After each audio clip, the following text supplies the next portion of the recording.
હિંમતનગરમાં કેનેડાના work visa અપાવવાના નામે 1,37 લાખ રૂપિયાની છેતરપિંડી થયાનો આક્ષેપ થયો છે. મળતી માહિતી મુજબ હિંમતનગરમાં વિઝા કન્સલ્ટન્સી ચલાવતી પ્રીતિ વ્યાસ સામે પોલીસમાં ફરિયાદ નોંધાઈ છે.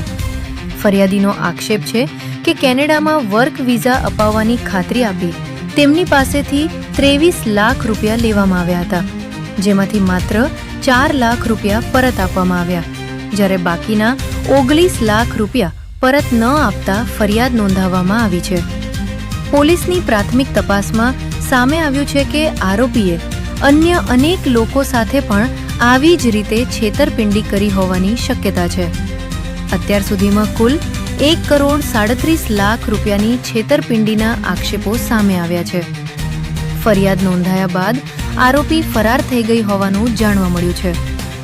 હિંમતનગર પોલીસે ગુનો નોંધી આરોપીની શોધખોળ શરૂ કરી છે અને સમગ્ર કૌભાંડમાં અન્ય કોઈની સંડોવણી છે કે નહીં તે દિશામાં પણ તપાસ તેજ કરી છે.